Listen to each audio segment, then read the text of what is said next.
Bir su bardağı artı çeyrek su bardağı zeytinyağını ateşe koyup ısıtarak oldukça etkili ve geleneksel ev yapımı yanık kremi tarifine başlıyoruz.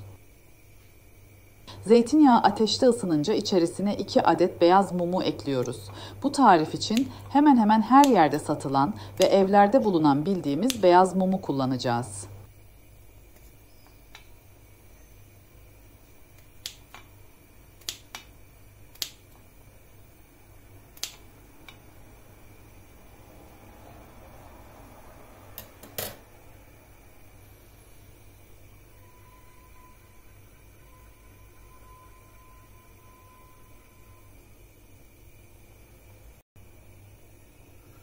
Mum yağın içerisine erimeye başlayınca iplikleri bir çatal yardımıyla içerisinden alıyoruz.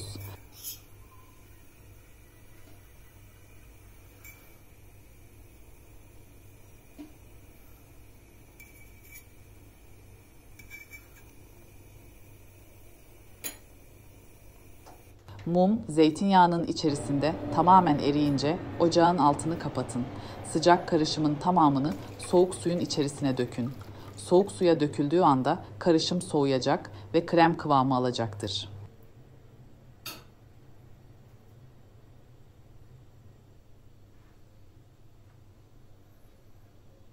Bir müddet suda bekledikten sonra karışım katılaşacak ve üste birikecektir.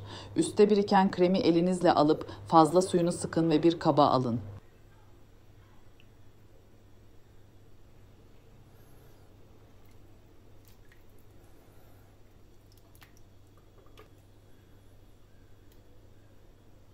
Kaplara paylaştıktan sonra artık yanık kremi hazırdır.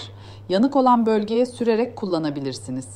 Bu ev yapımı yanık kremi, geçmişten günümüze profesyonel mutfaklardan evlere kadar pek çok yerde yapılıp kullanılan hem pratik hem de etkili bir tarif olup özellikle yanık bölgesine hızlıca iyileştirmesi, ayrıca kullanımın ardından yanık izini azaltması ve silmesiyle bilinmektedir.